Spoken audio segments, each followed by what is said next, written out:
Bueno, muchas gracias Olga. Eh, y los organizadores me quieren hacer una señal de que está todo bien, el audio, el video. Con mucho gusto eh, tomaré la palabra. Eh, y muy placentero escuchar a dos amigos como son Walter y Olga, y agradecer también de mi parte el cariño de esta invitación, esa propuesta de jugar entre tres palabras dándoles énfasis diferentes seguramente. Eh, yo además de cómo fui presentado, que lo agradezco mucho, siempre creo que cuando me presentan inmediatamente tomo la palabra y pienso que voy a arruinarlo todo, porque la presentación siempre es muy generosa. Y recuerdo muy bien que estando en Tunja, uno de los momentos más bonitos de la vida, así que un placer volver a estar entre ustedes. Decía que además de la presentación, hace algunos años estoy en la gestión o en la coordinación de lo que se llama PEN, Poetas, Ensayistas, Narradores de Argentina. Es una organización internacional que tiene que ver con la defensa del derecho a la palabra, con la libertad de expresión. Y también hace tiempo que me he volcado muy fuertemente hacia la literatura, no solo como tópico, como tema, como lugar donde ensayar algunas posibilidades, sino a hacer literatura. Es decir, a encarnar esa posibilidad de todo lo que comentaban antes Walter y Olga. Básicamente tiene que ver, creo yo, no con la pregunta sobre qué es la literatura, sino qué hay en ella. Me parece que en esa triple relación que se ha planteado hay un elemento común, y ese elemento común, a mi modo de ver, es el de poder entender que la literatura produce una suerte de ensanchamiento del mundo. Siempre lo ha producido, siempre ha producido inicialmente en la novelística como género cuando fue creada, produció una suerte de espanto en los primeros lectores,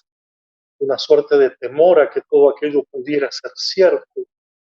y un encarnizamiento contra ciertos personajes de la literatura que inauguraban un estilo del uso del lenguaje eh, que se alejaba de las formas canónicas o de las formas tradicionales, y que lo que buscaba, a mi modo de ver, y lo sigue buscando en cualquier género que se precie, es esto, esta figura del ensanchamiento del mundo. Cuando digo ensanchamiento del mundo, quiero decir varias cosas. Quiero decir producir una suerte de espacialidad donde caben muchas más cosas, mientras que en algunas disciplinas del conocimiento, por su, por su apego a la descripción de su objeto, de su método, incluso de su discurso, lo que cabe en ese mundo es relativo y es muchas veces mezquino, para poner una palabra que creo que vale la pena poner. La literatura ha trabajado con una topografía, con una espacialidad, donde cabe todo lo que los individuos y las comunidades no terminan por eh, hacer caber. Esto es un ejercicio muy interesante de realizar con algunos tópicos educativos que aparecen mucho más tarde de lo que han aparecido en la literatura. Eh, Yo he hecho, por ejemplo, algunos trabajos sobre cómo ha aparecido la diferencia en la literatura, cuándo y dónde y cómo ha aparecido la diferencia en la pedagogía, pero también lo podemos hacer con la infancia. Cómo aparece la infancia o qué hay de la infancia en la literatura, que aparece muchísimo tiempo antes que los discursos sobre la infancia que provienen del campo pedagógico. Entonces es una espacialidad distinta, es una espacialidad múltiple, y es una espacialidad donde dije, en primer lugar, caben muchas más cosas, como si mi mundo, como si mi mundo no fuera más que una pequeña porción, como si mi mundo no alcanzase, y lo que la literatura logra hacer es darme esos mundos y esas vidas que yo no soy capaz de hacer, que yo no soy capaz de tener. Pero además produce espacios para que otros puedan hacer mundos y vidas que de otra manera no podrían hacer. De alguna manera lo que hace no es solo ensanchar el mundo, sino estirarlo, y lo hace de una manera muy bonita. El ensanchamiento es en el presente, pero el estiramiento del mundo es hacia atrás y hacia adelante. Y me parece que esas dos figuras de espacialidad ya de por sí muestran lo que puede la literatura, que no pueden otras disciplinas. Y en este doble ejercicio que me cabe de ensayar la literatura, pero además relacionarla con la pedagogía y de hacer literatura, y por lo tanto llevar la literatura a la escuela, llevar la poesía a la escuela, llevar la narración a la escuela, pensar en planes nacionales de lectura y escritura, es donde puedo encontrar una tonalidad como para poder compartir con ustedes y es creo la siguiente. Eh, en, partiendo de, la, de aquella famosa idea de Clarice Lispector a propósito de cómo conoceremos alguna vez a un niño, ah, y donde ella dice aquello de que para conocerlo tengo que esperar a que se deteriore y que recién entonces estará a mi alcance, como si estuviera en un punto en el infinito y que no es posible conocer su hoy, y que ni él mismo puede conocer su hoy, y que lamentablemente el proceso de domesticación del niño en humano solo entonces permitirá su dibujo, su precisión, su detallamiento. Eh, lo que inaugura Clarice Lispector con esta idea es que para conocer a un niño ah, no hay que esperar a que se deteriore ni hay que producir su deterioro. O para decirlo de otro modo, literariamente en esta dirección, para conocer un niño hay que estar con él y hay que hacerlo, como decía Frank Kafka en sus diarios, de una manera anticeremonial. Si vamos a esperar que crezca, si vamos a esperar que se convierta en un sujeto domesticado, si vamos a domesticarlo para convertirlo en sujeto, pues la impresión que cabe es que no solo nunca conoceremos a un niño, una niña, sino que además ese niño y esa niña dejarán de serlo, y dejarán de serlo en el sentido más trágico del dejar de ser, que es el abandono de la infancia. Con, con, con Clarice Lispector y con otro escritor portugués, que es Gonzalo Tavares, yo he aprendido a pensar en esos espacios asfixiantes de la vida, en esos espacios asfixiantes de la familia, en esos espacios asfixiantes metafóricos de la sociedad, del mundo, incluso de la escuela, en que, en que a una cierta edad a los niños se les vuelve imposible respirar, como si en ese espacio que la literatura crea también dotaría a la niñez de una cierta respiración, que algunos llaman el ambiente narrativo, la atmósfera narrativa. Y Gonzalo Tavares lo cuenta de una manera muy particular en una novela que se llama Aprender a rezar en la era de la técnica, cuando dice aquello de cómo encerraban a los niños. Se lo encerraban a menudo en aquel espacio que suspendía el lado lúdico. Era un espacio absolutamente neutro donde las funciones de los gestos quedaban anuladas. El movimiento era innecesario y casi ridículo. Las paredes no eran superficies estimulantes para un humano,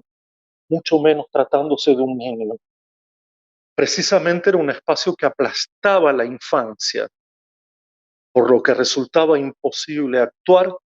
o pensar de forma adecuada a la edad. Creo que cuando releemos la idea de literatura como espacialidad, más allá de la temporalidad, que sobre eso ya hay mucho escrito, podríamos pensarlo como una habitación sin paredes, o como un espacio sin paredes, como un espacio infinito, donde justamente se cuelan en ese espacio aquellos pájaros de Alcatraz que comentaba Olga, o lo que contaba Walter con el texto de Peixoto. Me da la impresión de que la literatura abre ese espacio aplastante en el que muchos niños viven o tienen que vivir o están condenados a vivir. Y que la función de la literatura y también, por lo tanto, en parte la función de la filosofía es el derribar muros, el hacer que los muros caigan. Y la vida está llena de muros, y la vida está llena de interrupciones, y la vida está llena de paredes que impiden que incluso la imaginación pueda quebrar esa arcilla, ese ladrillo con el que se construye buena parte del mundo en nuestra región. Pero creo que lo más interesante de esa idea de Gonzalo Tavares tiene que ver con esa sensación de asfixia y esa sensación de aplastamiento, y por lo tanto una imagen literaria que uh, permita volver a la superficie, recuperar la respiración y derribar esos muros para que se pueda ver horizontes, paisajes, más allá de nuestra vida, más allá de lo que nos ha tocado en suerte. Y aquí viene el otro elemento que la literatura produce. Se me dirá también que la filosofía, pues sí, yo voy a hablar más de la literatura. Y es justamente la de invertir la lógica del nacimiento, en el sentido de entender el nacimiento como un destino y no como un punto de partida. Aquí se me viene en mente el fabuloso texto de Georges Perec que decía, nací, punto. Esta idea de nacer ya sería suficiente. Y sin embargo, dice él, lo que vale la pena es sacar ese punto que daría por sentado la vida entera, daría por sentado un destino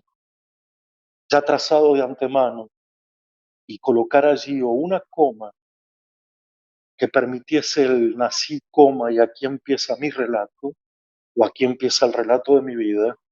o nací, puntos suspensivos, para que otros también formen parte de mi vida y puedan relatarla. Manuel de Barros, el poeta brasilero a los que todos acudimos como la didáctica, la invención, y no solo la didáctica, la invención, sino también como la idea de desaprender. Dice en algunos de sus textos, y los voy a juntar de una manera al modo descriptivo, para volver a la infancia los poetas tendrían que reaprender también a errar la lengua,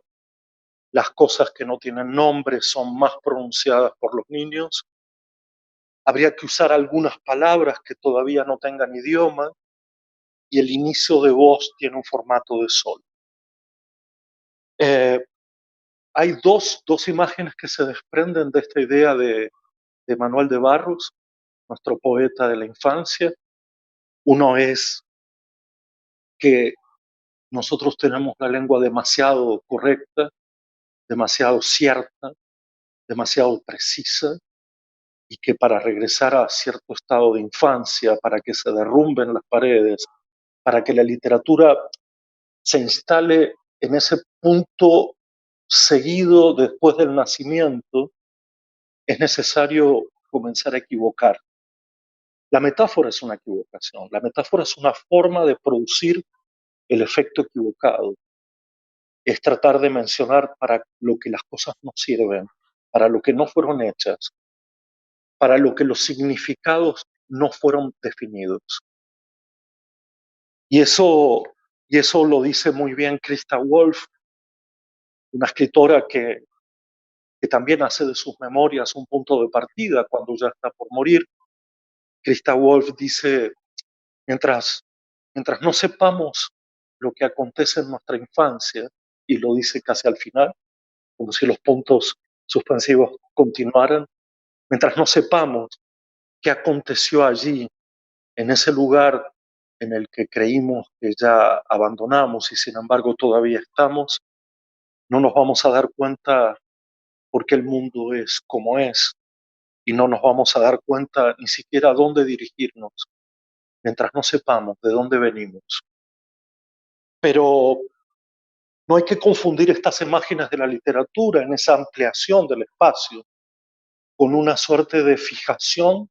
de la idea de infancia como dicha, porque es aquí donde la literatura empieza a producir en ese hay de la infancia y no tanto en ese que es la infancia, empieza a producir un vértigo de multiplicación. Y aquí me parece que hay que detenerse también un poco, y es, si no es la literatura, ¿qué otro arte, qué otro lenguaje multiplicaría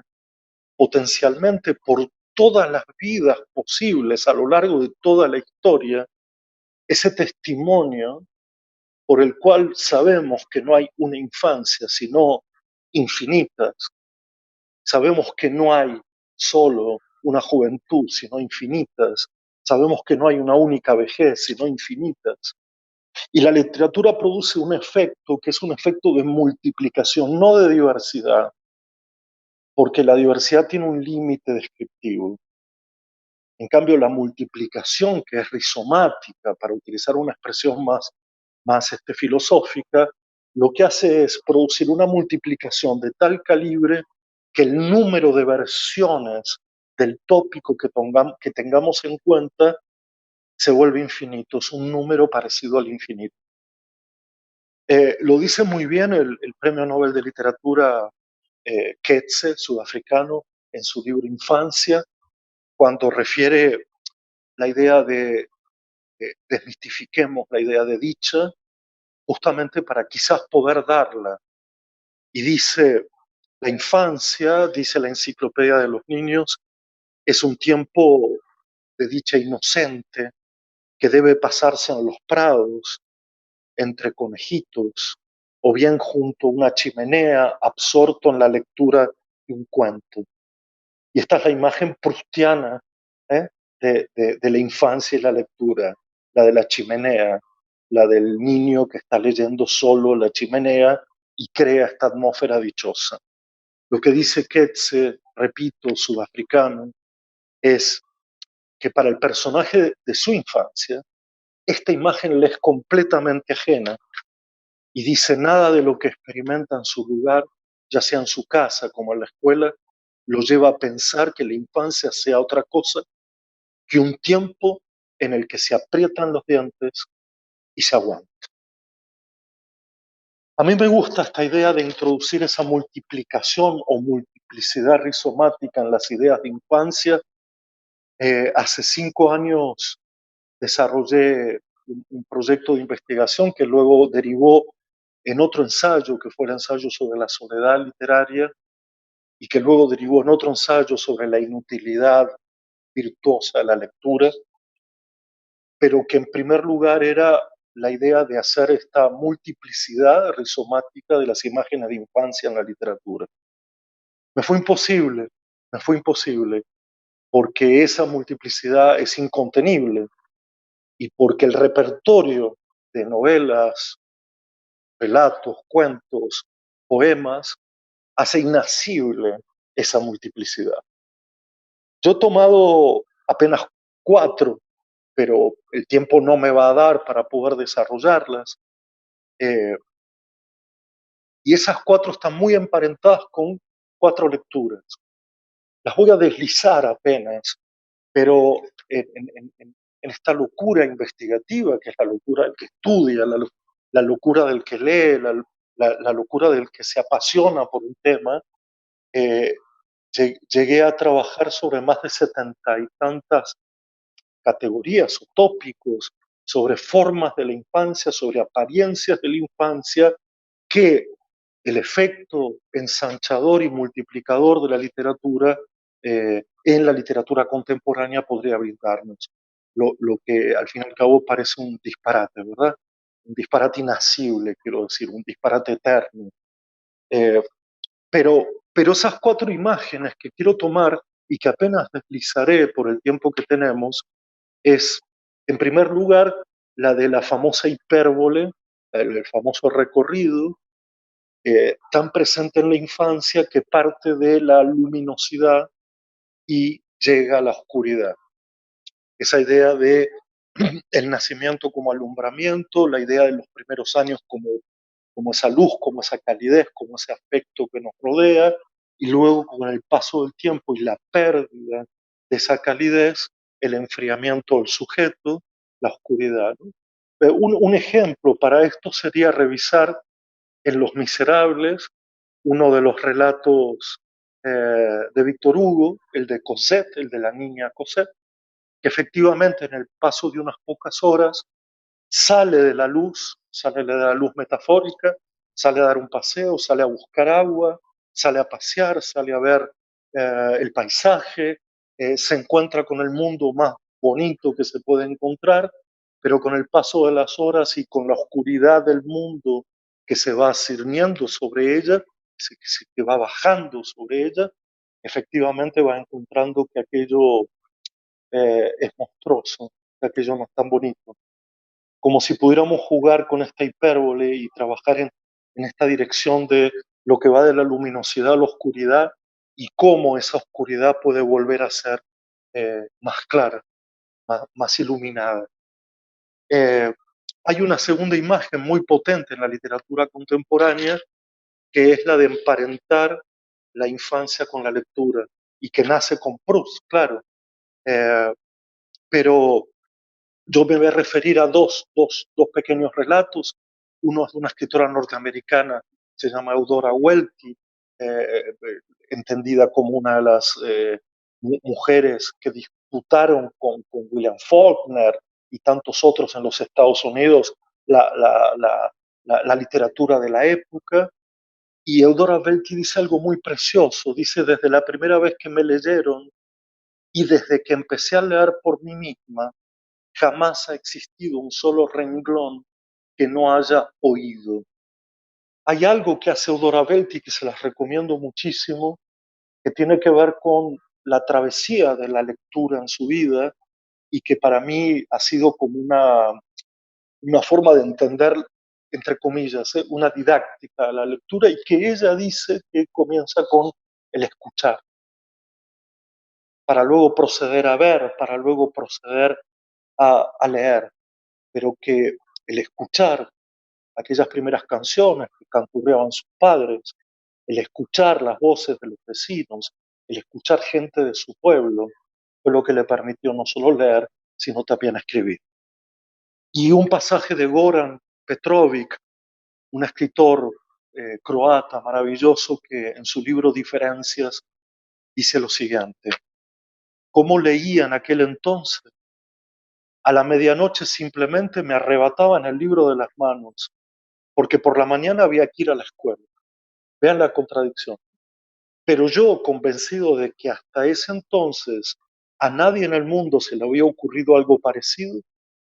conseguí en la tienda de aparatos eléctricos, a escondidas de mis padres y a falta de dinero, para una lámpara de bolsillo, una pila cuadrada con un foco pequeño, el más pequeño que había. Por la noche la conectaba con el polo positivo y el negativo y seguía leyendo debajo del edredón, sofocándome por la falta de aire. Cada 10 minutos tenía que destaparme y respirar profundamente.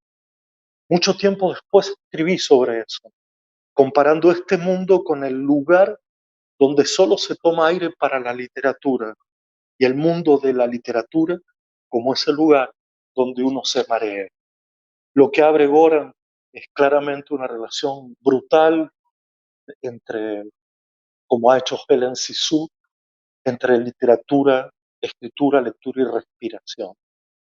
como si sin la literatura nos faltara el aire. Otra vez el mundo se volviera pequeñito, mezquino, achatado. Luego, la tercera imagen es la que tiene que ver con la infancia también en términos de soledad. Es una imagen que pocas veces entendemos y que pocas veces subrayamos y profundizamos. Y nada mejor, creo yo, que para entender esta imagen, que leer el libro de Irene Nemirovsky, la escritora ruso-francesa, Un niño prodigio. Sé que la tapa queda al revés, pero en ese libro está toda la metáfora de aquel niño que es amado, que es acompañado, que es querido, porque tiene una voz preciosa y porque todos admiran su canto y su oratoria, hasta que cambia la voz, producto del cambio de edad y de cuerpo, y es completamente dejado de amar, es abandonado. Y creo que ahí hay como una metáfora muy, muy impresionante y muy curiosa de ese amor a la infancia que después es el desprecio por la pérdida de la infancia. Y termino con eh, la última imagen. La última imagen tiene que ver con la precariedad de la vida o con la fragilidad de la vida en la que estamos y con la muerte de la infancia. Antes de la pandemia habíamos escrito bastantes textos y un par de libros sobre cómo el carácter epocal había producido un fenómeno singular que era el desprendimiento entre la niñez y la infancia, la pérdida de la infancia en la niñez, y yo había tratado de ir un poco más allá y comentar que era la humanidad por venir y presente la que había perdido su infancia. Y una humanidad sin infancia es, entre otras cosas, una humanidad sin filosofía, sin arte en general, es una humanidad no formada o no se forma, es una humanidad sin literatura. Y para eso yo siempre he hecho mano de uno de los relatos más fantásticos de la literatura universal, escrito en 1942 por Stig Dagerman, el escritor sueco que luego se suicidó, un texto que se llama Matar a un niño, que no lo leeré, está accesible, es uno de los relatos mejor construidos porque en 3 páginas y media logra mostrar, uh, ya sabe de antemano, es el primer párrafo, que morirá un niño dentro de 8 minutos. Y lo que hace este relato, que es absolutamente sensacional desde el punto de vista literario, es retroceder esos 8 minutos para ver cómo el mundo alrededor no, no se da cuenta de que faltan 8 minutos, no se da cuenta que apenas tenemos 8 minutos, no se da cuenta que, no se da cuenta que siempre tenemos apenas 8 minutos. Y relaciono este cuento para terminar con aquella magnífica definición de Mia Couto, el escritor mozambiqueño portugués, cuando dijo aquello de infancia es cuando todavía no es demasiado tarde. Es decir, infancia de la niñez, pero infancia de la humanidad, es justamente en este contexto en el que estamos viviendo, es darnos cuenta que todavía no es demasiado tarde. Pero esta no es una respuesta a, a, a cómo seremos después de la pandemia, es una respuesta a cómo estamos siendo ahora.